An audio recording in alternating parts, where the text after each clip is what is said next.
Good afternoon, YouTube. My name is Jeffrey from Deep South Thrift, wishing all fathers out there a happy Father's Day. This is going to be our video recap of the East Hamilton card show in Chattanooga, Tennessee.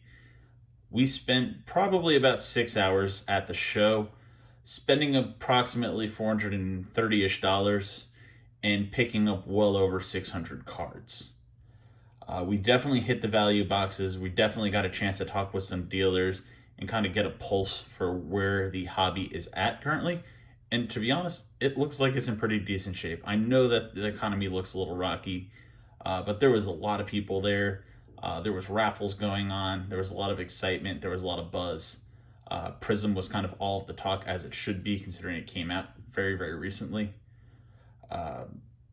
Overall, I thought it was a great show. So let's jump in and take a look at some of the cards that we purchased, and if there's any backstory on some of them, I'll definitely provide it. So we'll first start off with some Wander Francos.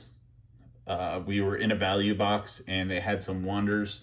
We picked up approximately 5 of them. When all was said and done, it came out to about 50 cents each, which I think when they first started hitting on eBay, it was about $15.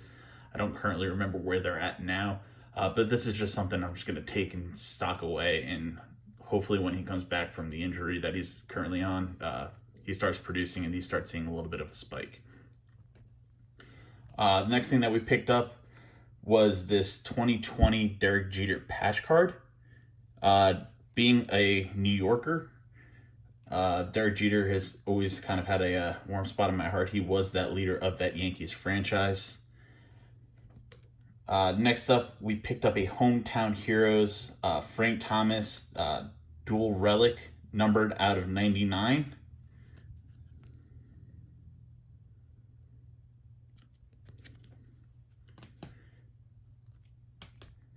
We found a short print of Robin Yount. We picked that up as well. We had some vintage that we saw there. It was in a dollar box, so we just kind of grabbed a couple that we saw. Grabbed an Elston Howard, Frank Howard, a Kellogg's 3D Superstar of George Brett, a 1978 Dave Winfield, Dave Kingman. This one was actually kind of a shocking one. I found this in a dollar box. A Eddie Murray rookie card. It's in okay shape. It's definitely off-center to the left. Second year Ozzie Smith. Found a Gil Hodges manager card.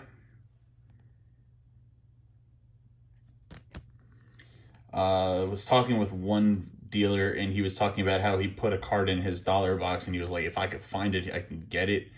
He said it was like in pretty bad shape, but it was a second year Tom Seaver. As you see here, it is really in bad shape. There's a lot of surface wear. Corners are pretty much rounded, big creases. But for something where just, hey, being a New York Mets fan, being able to put it in a box and kind of say, hey, I have another one of these. Those were just a couple of the vintage that we found.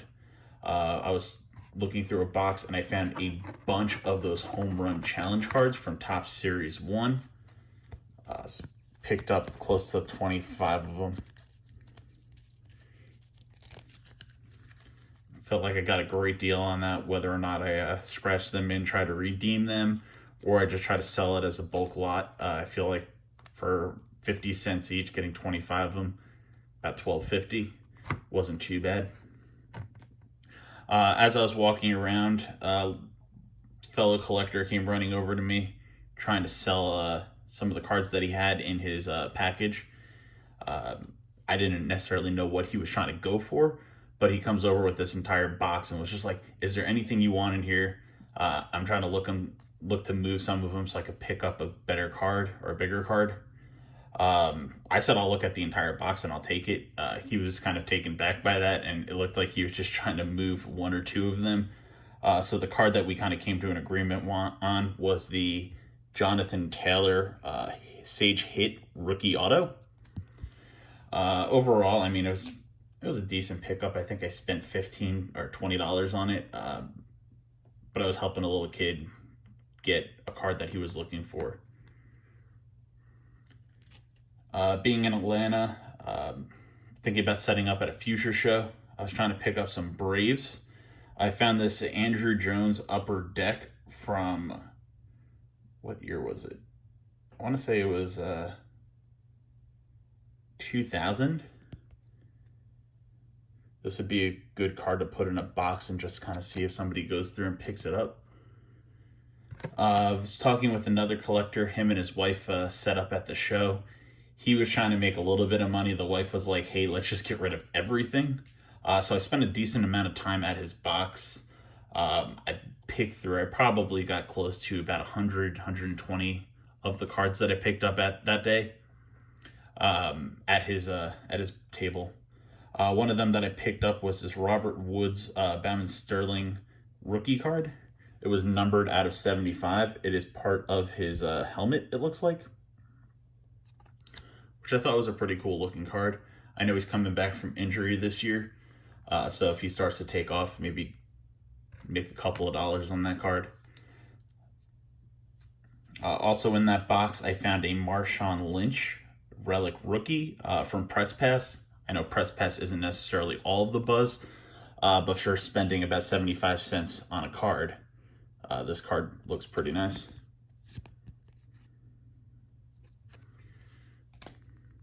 Also at that same vendor, I found a Russell Westbrook Fabrics of the Game, numbered out of 299 from when he was playing with the Thunder. I also picked up a lot of older relics, about the years 2000 to about 2005.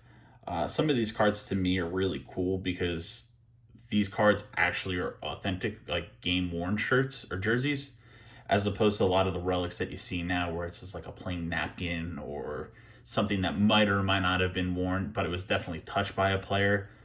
So I saw this one. It was an Alex Rodriguez Donruss Studio from 2003 authentic worn jersey. I've also found a Rob Gronkowski 2013 Prism. I think this was the first year that they did Prism, so a first Prism Gronk. It's not a bad card to put in your collection. I was looking through a box and they had a lot of the 2011. I was hoping to stumble across the Trout.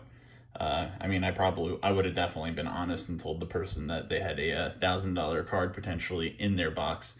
But I did find this Mickey Mantle Diamond Collection, which I thought was pretty cool.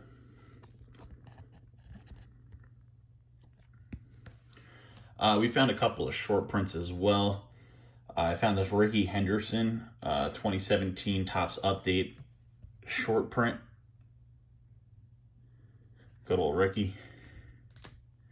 I remember watching him as a little kid. We used to have season tickets to the New York Mets, so we used to go to the games a lot.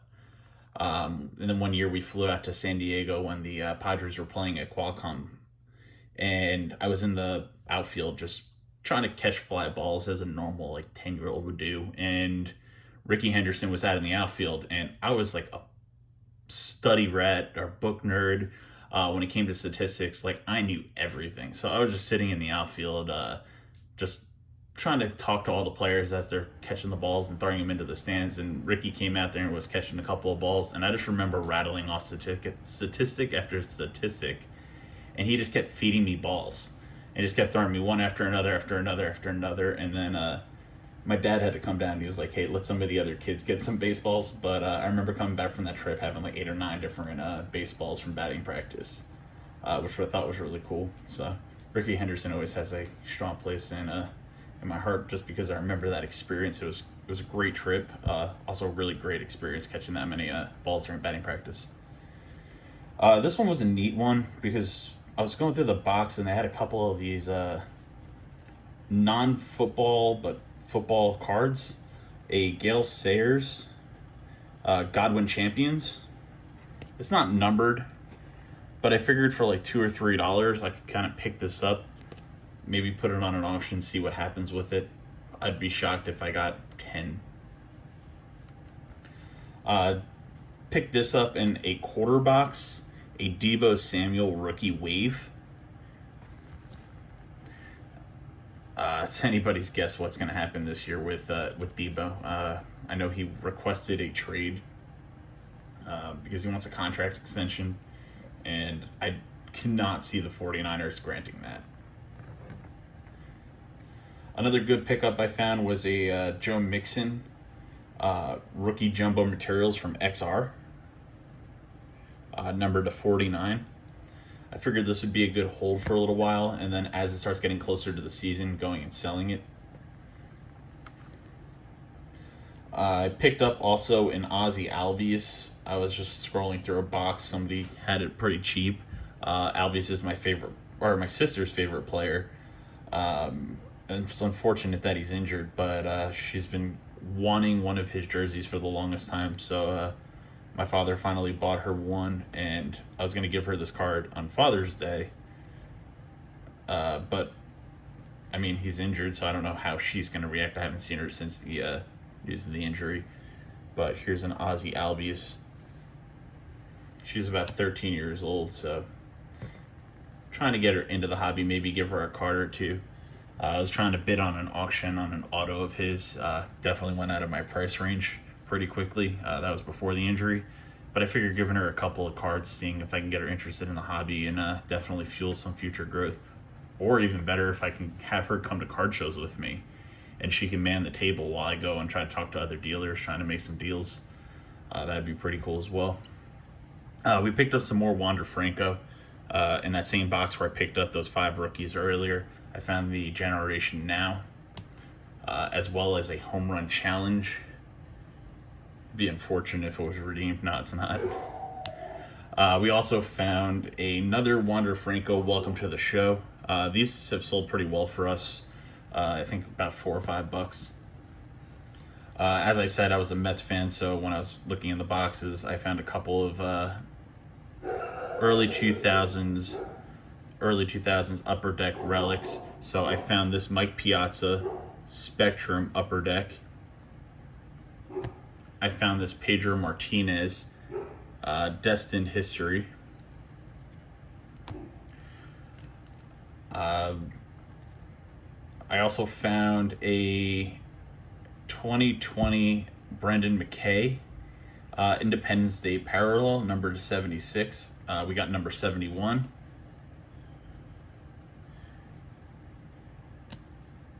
Fourth of July coming up. I don't know if that does anything, but it might be a little bit hotter of a card.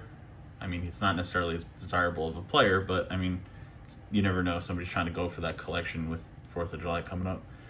We also found a couple of scorecards. So I found a score Derek Carr rookie. We also found a score Odell Beckham Jr.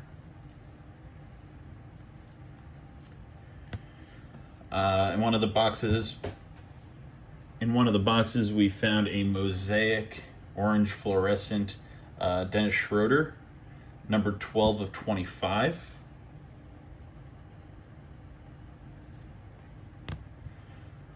We also found a Bauman 2017 Jake Thompson red, numbered 1 of 5. I mean, I don't necessarily know if Jake Thompson's career panned out to where people thought it might go, but definitely a 1 of 5 is a pretty decent parallel to grab, even throw online. I know somebody that's trying to complete a rainbow, potentially that might be something that's desirable. We found a couple of Rafael Devers Topps Chrome rookie cards. We picked up 2 of those. We also found a 2022 JD Martinez short print.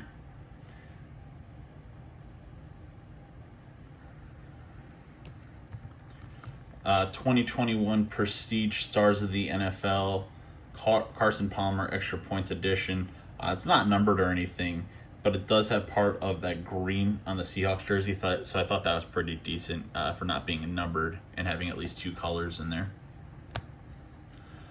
This one card right here kind of caught my attention and kept me at a table for probably close to 2 hours at the show. It was a Nolan Arenado 1986 Chrome from the 2021 top set, numbered at a 25. So you got that orange color. I saw that. It was the first card I picked out of the box, and I was like, this might be something to catch my interest. And then the person was saying if I buy more, then that'll give me a better deal, which he definitely did. I picked up close to 160 cards from this dealer, and I think at the end of the day I paid $100 for it. They're mostly $1, $2 cards, so he definitely worked with me on a price right there. We found a Diamond Kings 2018 frame card, Ted Williams, numbered at a 49.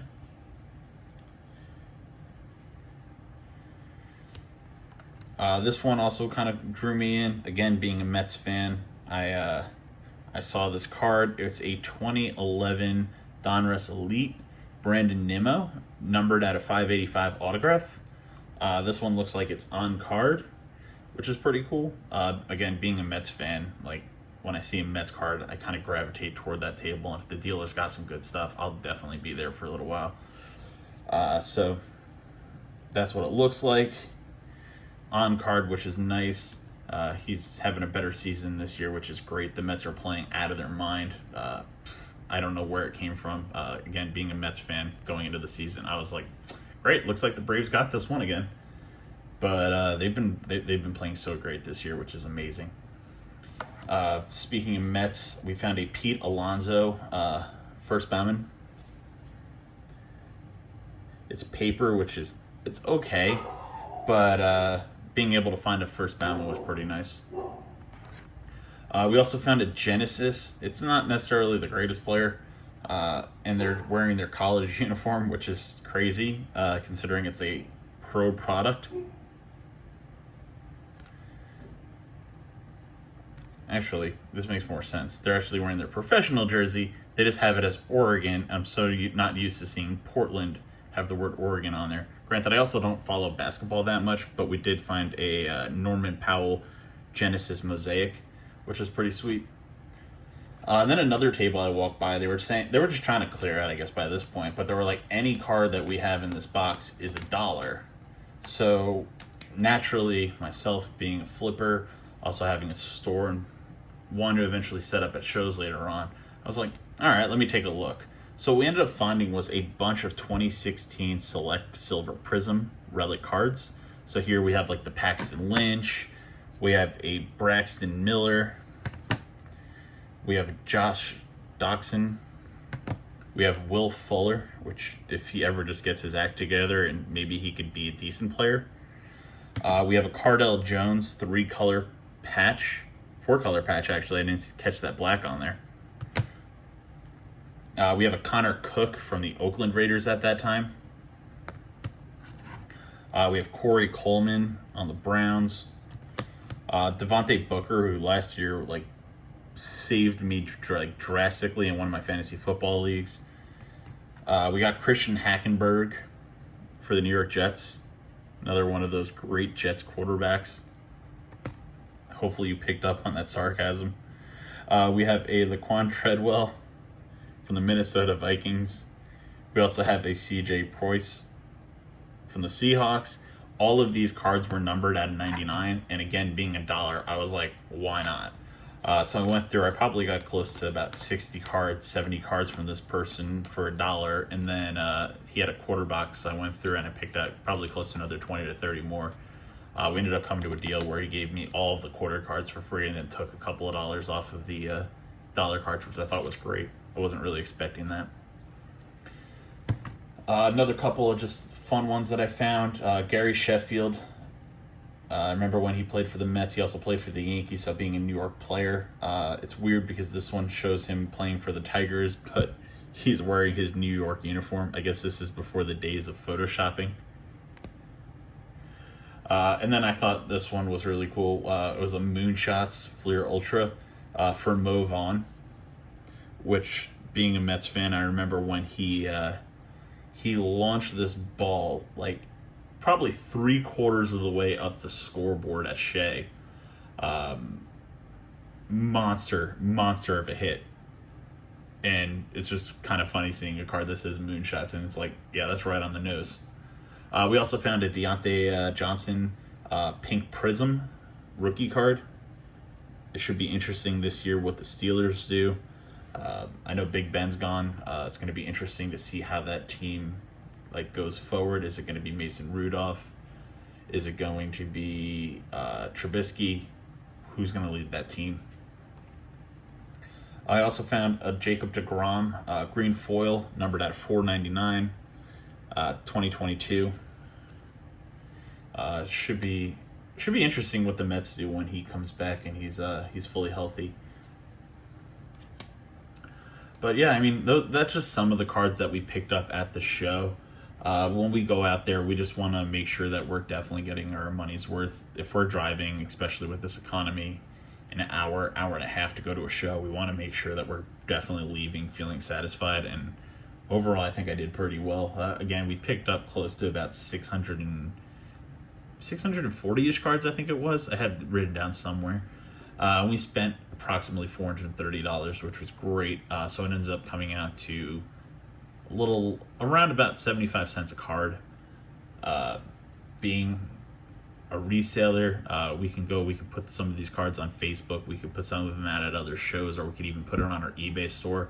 So even if we paid 75 cents and we sold every card at $1, and then paid $1 shipping, or had the customer pay $1 shipping, we'd still make a decent profit off of it. Ideally, that's not what we're gonna do. There's definitely some cards in here that we can command a far greater profit on. But yeah, this is our first video.